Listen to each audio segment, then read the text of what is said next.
잠언 25장 말씀은 1절에 보니까 솔로몬의 잠언이요 유다 왕 시스기야의 신하들이 편집한 것이니라 이렇게 시작이 됩니다. 솔로몬과 시스기야 왕은 시대적으로 한 250년 정도 간격이 있는데요.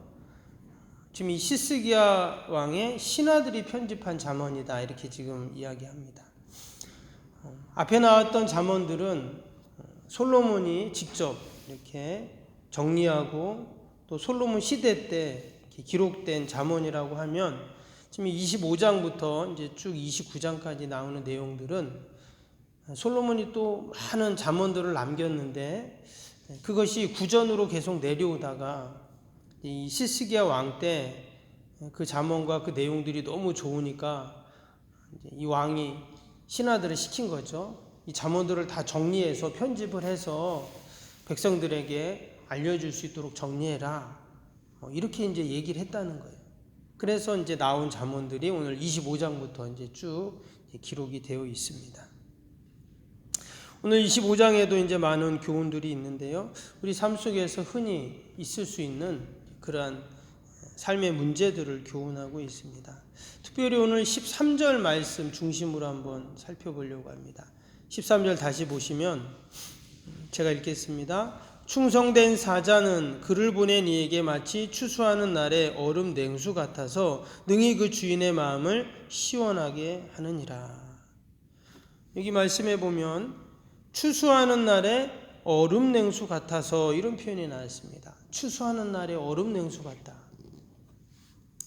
예전에도 말씀드렸는데 우리나라하고 이스라엘은 추수하는 시기가 다릅니다. 우리는 가을에 추수를 하죠, 일반적으로.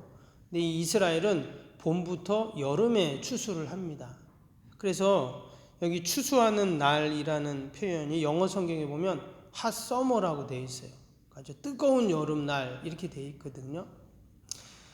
그래서 여러분 뜨거운 여름날 그 얼음 냉수를 마시면 어떻습니까? 정말 시원하겠죠. 그래서 추수하는 날에 얼음 냉수 너무나 시원하고 기분이 좋은데 어떤 사람이 이런 사람이냐면 충성된 사자가 이런 사람이다 이렇게 지금 얘기를 했어요. 즉 충성하는 자가 바로 그 주인에게 또 임금에게 더 나아가서는 하나님에게 그처럼 시원케 하는 자다 이렇게 지금 이야기를 하고 있습니다. 참된 지혜자는 어떤 자인가? 우리가 계속 잠언을 통해서 계속 그 참된 지혜자의 모습을 보고 있는데 참된 지혜자는 충성되이 주님의 마음을 기쁘게 하는 자가 바로 참된 지혜자다. 오늘 그렇게 오늘 잠언 25장에서는 이야기를 합니다. 우리 앞에서도 보면 이 충성에 대한 교훈들이 여러 번 나왔습니다. 잠언 13장에도 보면 13장 17절에 이런 말씀이 있었습니다. 악한 사자는 재앙에 빠져도 충성된 사신은 양약이 되느니라. 또 잠언 20장 6절에도 보면 많은 사람이 각기 자기의 인자함을 자랑하나니 충성된 자를 누가 만날 수 있으랴. 28장 20절에는 충성된 자는 복이 많다. 그래서 잠언에도 보면 이 충성에 대한 그런 교훈들이 많이 나오는데 하나같이 다 긍정적인 의미로 그렇게 이제 쓰여져 있습니다. 시편에도 보면 나오는데요. 시편 101편 6절에 보면 내 눈이 이 땅에 충성된 자를 살펴 나와 함께 살게 하리니 그랬어요. 하나님이 얼마나 이 충성된 자를 좋아하시는지 하나님이 내가 그 충성된 자와 함께 살겠다 이렇게 얘기합니다. 별로 좋아하지도 않는데 함께 살지 않겠죠. 그래서 하나님이 정말 기뻐하시고 또 하나님의 마음을 흐뭇하게 하고 시원케 하는 자가 어떤 자인가? 바로 충성된 자다. 저와 여러분은 하나님 앞에 충성된 자인 줄로 믿습니다. 이 바람 부는 날, 태풍 부는 날, 왜 이렇게 바람이 부는지 모르겠어요. 그럼에도 불구하고 하나님이 나에게 맡겨주신 우리 기도의 사명, 또 맡겨주신 직분을 우리가 감당하기 위해 새벽에 또 이 기도의 자리에 나왔잖아요. 하나님이 분명히 기뻐하시고 우리의 귀한 충성을 귀히 여기실 줄로 믿습니다. 그렇다면 왜 하나님은 이처럼 충성된 자를 기뻐하실까? 여러분, 충성 안에는 희생이 수반되기 때문입니다. 특별히 그 희생은 일회적인 희생이 아니라 지속적인 희생이죠. 타인을 위한 지속적인 그러한 희생이 충성 안에는 담겨 있습니다. 우리가 그것을 잘 알 수 있는 것이 그 마태복음 25장에 나오는 달란트 비유죠. 거기에 보면 주인이 타국에 가면서 종들에게 그 달란트를 맡기잖아요. 5달란트, 2달란트, 1달란트 각 재능에 맞게 이렇게 맡기게 됩니다. 그리고 돌아와서 나중에 결산을 할 때 주인이 그 5달란트, 2달란트 또다시 남긴 그 종들에게 뭐라고 했습니까?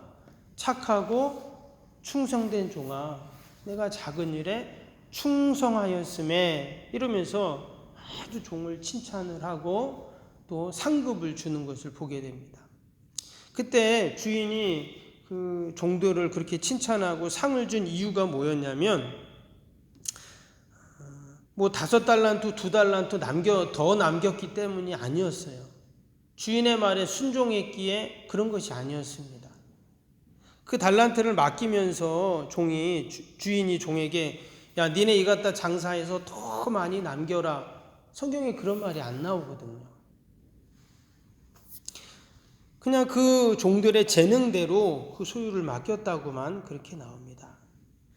근데 진짜로 그 종들을 칭찬한 이유가 뭐였냐면, 성경에는 내가 작은 일에 충성하였음에 이렇게 되어 있어요.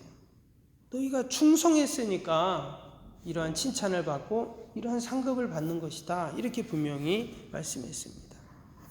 근데 그들의 충성 안에는 뭐가 있다고요? 희생이 있죠. 주인을 향한 희생. 고대 사회의 주종 관계는요, 절대 복종과 절대 희생이 따라갑니다. 근데 반면에 그 1달란트 맡긴 자는 어땠어요? 그냥 땅에 묻어놨잖아요. 그러니까 어찌 보면 그 주인에게 아무런 손해도 주지 않았습니다. 근데 주인은 뭐라고 했냐면 악하고 게으른 종아, 이렇게 말을 했어요. 절대 희생과 절대 복종이 있어야 하는 그 당시에 그 주인과 종의 관계 속에서 그는 아무런 희생도 하지 않았기에 그는 악하고 게으른 종이라는 비난을 받게 되었던 것입니다. 주인은 돈을 더 남겨라, 덜 남겨라, 뭐 그런 말을 한 적이 없어요. 장사를 하다가 손해를 볼 수도 있습니다. 그러나 주인이 원했던 것은 뭐였냐면 바로 희생이고 헌신이었다라는 것이죠. 이처럼 주인의 마음을 시원케 하는 자는 어떤 자인가? 바로 주인 앞에 늘 충성하는 자다라는 것입니다. 또 한 가지 충성된 자는 그 주인의 마음을 아는 자입니다. 지금 오늘 13절 보세요. 주인의 마음을 시원케 했다, 이런 표현이 나왔어요. 주인의 마음을 시원케 했다. 그래서 충성이라는 것은 어찌 보면 행동이 수반되고 드러나는 모습이긴 하죠. 그러나 그 시작은 마음으로부터 시작이 됩니다. 내가 주인의 마음을 시원케 하고 주인을 기쁘게 하고 해야지 하는 그 마음의 의지가 충성으로 나온 것이죠. 충성이라는 단어도 마찬가지입니다. 국어사전에 보니까 마음에서 우러나오는 정성이라고 되어 있어요. 때문에 그 마음 속에 이미 내가 이 일을 위해서 내가 희생하고 내가 이 일을 지속적으로 하고 이 일을 통해서 어떤 일을 이루겠다라는 마음의 의지와 결단으로부터 충성은 시작이 되는 것이거든요. 마음도 없는데 그렇게 나타날 수가 없는 것이죠. 그래서 이 충성된 자는 하나님의 마음을 아는 자였다는 거예요. 그래서 하나님은 이처럼 충성된 자를 기뻐하십니다. 우리의 마음이 늘 하나님의 마음을 헤아리는 저와 여러분이 될 수 있기를 바랍니다. 어제 새벽에도 하나님은 어떤 하나님이라 그랬어요? 우리를 저울질하시는 하나님이다 그랬잖아요. 근데 그 저울질한다는 말이 바로 우리의 마음을 헤아린다는 거라 했습니다. 하나님이 우리의 마음을 헤아리세요. 때문에 우리의 마음과 중심이 늘 하나님을 향하고 하나님의 마음을 생각할 때 하나님은 기뻐하신다 하는 것입니다. 그 초대교회 때 폴리캅이라는 사도 요한의 제자인데요. 이 폴리캅이 서마나 교회에 지금으로 치면 목사님이십니다. 50년 넘게 서마나 교회를 섬기고 돌봤던 이제 그러한 분인데, 이분이 나중에 이제 잡혀가지고 화형을 당하게 돼요. 그때 그 총독이 이 폴리캅에게 개종을 강요합니다. 네가 나가서 예수님 믿어도 괜찮은데 내 앞에서 한 번만 예수님을 부인해라, 이런 얘기를 해요. 그때 이 폴리캅이 뭐라고 했냐면, 예수님은 지난 86년 동안 한 번도 나를 배신한 적이 없고 잘못한 적이 없는데 내가 어떻게 그분을 배신할 수 있냐 하면서 많은 군중들 앞에서 화형을 당합니다. 근데 사람들이 그 모습을 보면서 와, 폴리캅도 저렇게 죽는단 말이야? 야, 안 되겠다, 개종하자, 이게 아니라 그 모습을 보면서 그 폴리캅의 순교의 신앙을 그 수많은 사람들이 가졌다라는 것입니다. 여러분, 신앙의 덕목 중에서 다 귀하지만 이 충성이라는 덕목이 얼마나 귀한가. 우리가 하나님 앞에 가는 그날까지 충성을 통해 여러분 하나님의 마음을 시원케 하는 저와 여러분이 될 수 있기를 바랍니다. 우리가 언젠가는 하나님 앞에 설 날이 있잖아요. 계시록 2장 말씀해 보니까 내가 죽도록 충성하라, 생명의 면류관을 내게 주리라 말씀했습니다. 하나님이 어떤 자에게 생명의 면류관을 주시는가? 충성된 자에게 주시겠다고 약속했습니다. 오늘도 저와 여러분이 충성함으로 하나님이 나에게 맡겨주신 귀한 사명을 감당하고 또 하나님의 마음을 시원케 하는 그러한 귀한 성도의 삶을 사는 저와 여러분이 될 수 있기를 바랍니다. 기도하겠습니다.